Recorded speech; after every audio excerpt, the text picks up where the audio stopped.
हमारे निर्णय गलत हो जाते हैं और गलत निर्णय के कारण ही बहुत सारे लोगों को अपना जीवन खोना पड़ रहा है। मित्रों, बताना चाहेंगे कि आज हमारा जो भोजन इतना पोल्यूटेड हुआ है, इसे हम क्योर नहीं कर सकते, लेकिन हम इससे बच सकते हैं। तो हमारा गैनोडर्मा है, और इस गैनोडर्मा में सबसे खास बात क्या है, ये 5 वर्ग है। गैनोडर्मा अगर हम यूज करते हैं, ये 5 प्रकार से काम करता है। जैसे हम डॉक्टर के पास जाते हैं, डॉक्टर कोशिकाओं की बॉडी की स्कैन कराता है, ECG, CT scan, ultrasound, blood test, बहुत सारे टेस्ट हैं जिसका नाम हम नहीं जानते हैं, क्योंकि मैं तो 13 साल से दवाई नहीं खाता हूँ। वो टेस्ट भी अब हमारे परिवार में मेडिकल या जो है कि हॉस्पिटल में जाने की वो थी, उस कम हो गई है। और हम जो दवाइयों का नाम जानते थे, जो स्कैनिंग जानते थे, वो भी धीरे धीरे भूलते जा रहे हैं, कोई ज़रूरत नहीं पड़ रही है। फिलहाल जो भी डॉक्टर स्कैन कराते हैं, वो सारा स्कैन हमारा गैनोडर्मा का जो ऊपर का भाग है, इसे कहते हैं आरजी, और नीचे के भाग के पाउडर को कहते हैं जीएल। आरजी का मेन काम है हमारी कोशिकाओं की सफाई करना, कोशिकाओं को क्यूर करना, जिसमें समय लगता है मित्रों 40 से 50 दिन। जब हम आरजी जीएल का सेवन करते हैं तो 40 से 50 दिन में जाकर के हमारे कोशिकाओं में जहाँ भी टॉक्सिन है उसे ढूंढना। फिर जो सेकंड इसका काम है 3 महीने से 5 महीने के बीच में, अधिक 3 महीने से 5 महीने ही बताए, क्योंकि हम लोगों ने जो प्रयास किया है आरजीजीएल खाते हुए 90 दिन से 120-150 दिन होता है, तब जा करके ये डिटॉक्सिफाई करता है। सिर के बाल से पैर की जितनी भी कोशिकाएं हैं, होल बॉडी की कोशिकाओं को एक क्योर करता है। हम किसी डिजीज के लिए खाते हैं, किसी गंभीर रोग के लिए खाते हैं, तो अभी वहां पर काम नहीं हुआ, लेकिन हल्की फुल्की टॉक्सिन जिन आर्गन पर स्टोर हुई है, उन आर्गन को पहले क्योर करने लगता है, उसके लक्षण दिखने लगते हैं। तो हम अगर इस को ले रहे हैं, आरजीजीएल को ले रहे हैं, तो हमको पेशेंस रखना होगा। पेशेंस के साथ अगर हम लेते हैं, निश्चित है कि जब डिटॉक्सिफाई की प्रक्रिया होती है, उस समय आदमी विचलित हो जाता है। हमको मीटिंग के माध्यम से हम जिसको प्रोडक्ट देते हैं, उनको बेहतरीन ढंग से पहले ही उनको समझाएं कि जब इसका प्रभाव होगा, बॉडी में रिफ्लेक्शन आएगा, नो रिएक्शन। उसको लोग रिएक्शन समझ लेते हैं, और रिएक्शन समझ करके आपकी आलोचना भी करने लगते हैं, आपको भला बुरा भी कह देते हैं और प्रोडक्ट बंद कर देते हैं। मित्रों, हमको पेशेंस के साथ और उनको हमेशा हम फॉलो अप करते रहें। जिनको हम प्रोडक्ट जब डिटॉक्सिफाई होने लगती है, वो लोग बियर नहीं कर पाते हैं और प्रोडक्ट खाना बंद कर देते हैं। तो हमको ज़्यादा से ज़्यादा लोगों को बताना चाहिए कि आरजीजीएल जब रिफ्लेक्शन करेगा, तभी जिस प्रॉब्लम के लिए आप खा रहे हैं वहाँ पर काम होगा। और इसका तीसरा काम होता है, जैसे दीवार है, दीवार ऐसे देखने में तो बड़ी चिकनी लग रही है, लेकिन इसमें बहुत सारे धूल के कण बैठे हुए हैं। अभी आप झाड़ू लेकर के रगड़ दीजिए तो पूरी दीवार, पूरा कमरा धूल धूल हो जाता है। सेम यही प्रक्रिया हमारी बॉडी में है, जहाँ से टॉक्सिन निकलती है, वहाँ पर जब गैनोडर्मा काम करता है, तो वहाँ पर जो भी टॉक्सिन है वो जब बढ़ने लगती है, निकलने की, फैलने लगती है, तो वहाँ पर कुछ दिक्कतें बढ़ जाती हैं। और इसका टाइम है वही 90 दिन से 120 दिन, 150 दिन के अंतर्गत जिसकी टॉक्सिन है वो से निकलेगी। और इसका चौथा और मुख्य काम है बॉडी का बैलेंसिंग। हमारी बॉडी में बैलेंसिंग अगर है तो कोई प्रॉब्लम नहीं है। अगर बॉडी के किसी आर्गन में अगर जो है इम्बैलेंस हुआ, वही रोग बन गया, वही डिजीज बन गया। फॉर एग्जाम्पल, अगर हमारे फेफड़े में ब्लॉकेज हुआ, हम सांस को नहीं कैसे कर पाएंगे।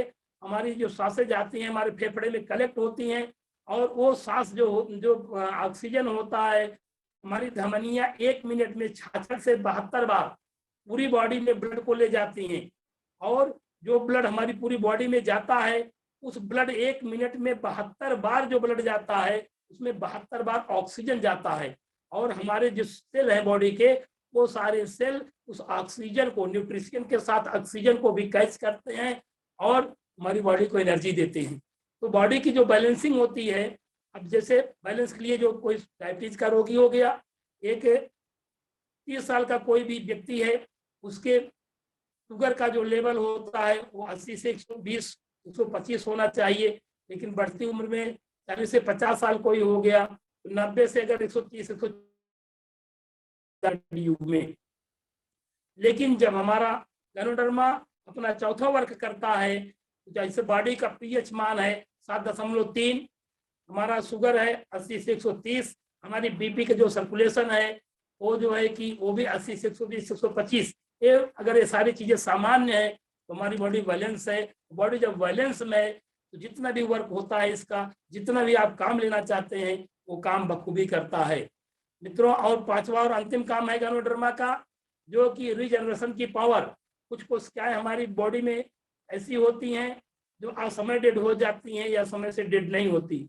मित्रों यह जानना जरूरी है कि जो हमारी बॉडी में सेल है, हर ऑर्गन के सेल का एक समय होता है। जैसे जिह्वा की सेल है, जिह्वा की सेल 20 दिन में मर जाती है, हड्डी की सेल 90 दिन में मरती है। अब जैसे जिह्वा की सेल है 20 दिन में मरना है, 20 दिन के अगर पहले मर गई या 20 दिन के बाद तक नहीं मरी तो जो हम स्वाद लेते हैं, तो जो रसा स्वादन होता वो नहीं मिल पाता। एक ही किचन में कभी कभी खाना बनता है, कुछ लोग घर में इतराज करते हैं खाना अच्छा नहीं बना। उसका मूल कारण क्या है?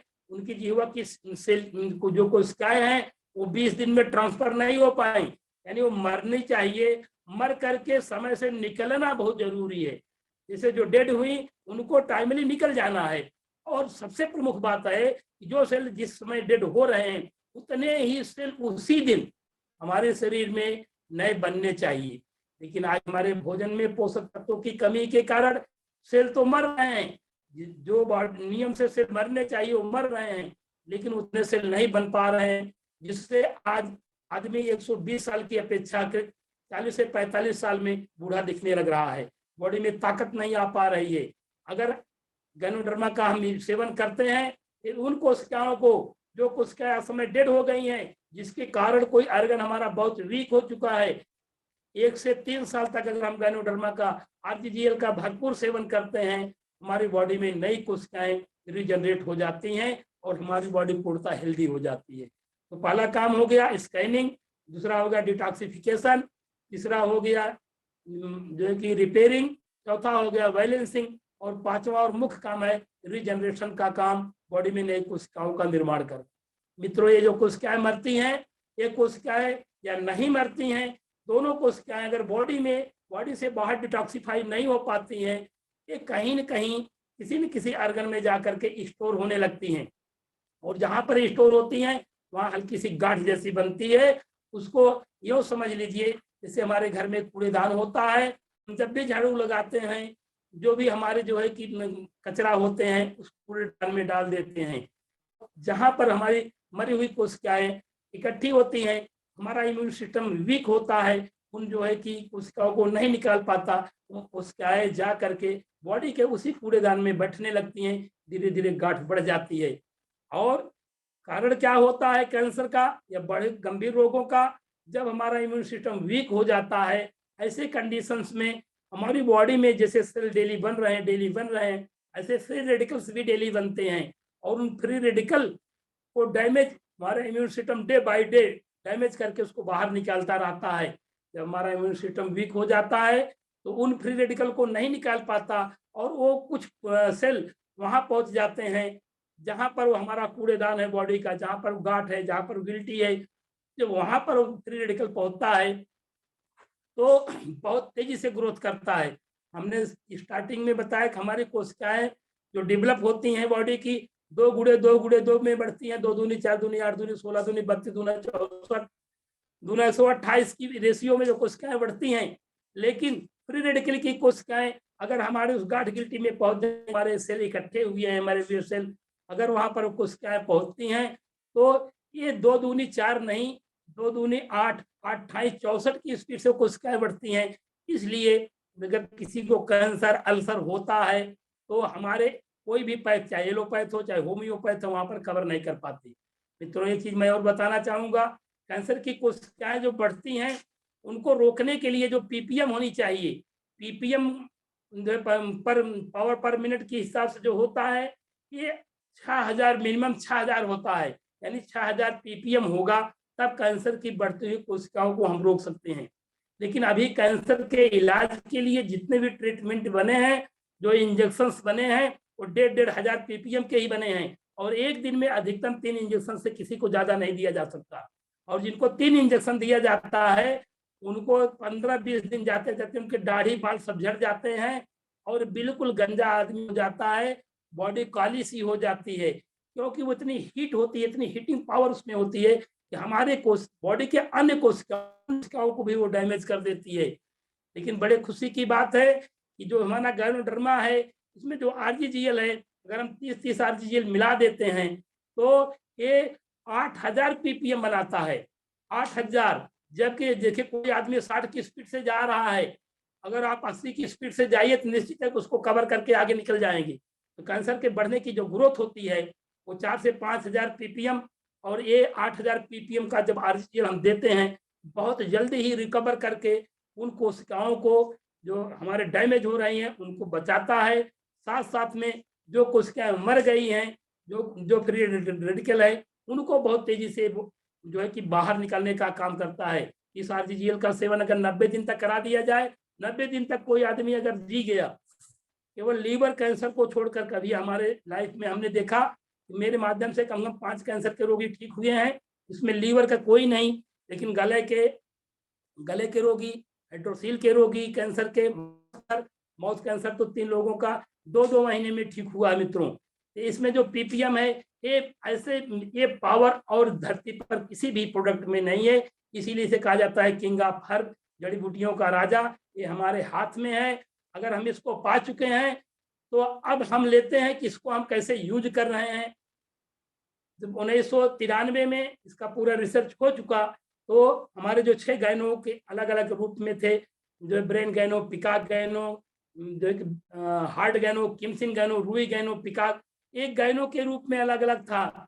लेकिन डॉक्टर लिम को धन्यवाद देंगे, उन्होंने 6-in-1 टिश्यू कल्चर विधि से बनाया, और जब 1 by 1 करके अलग थे तो उन्होंने सोचा कि लोग तो इसको दवा के रूप में यूज करेंगे, जिस ऑर्गन में प्रॉब्लम होगी वहां पर यूज करेंगे।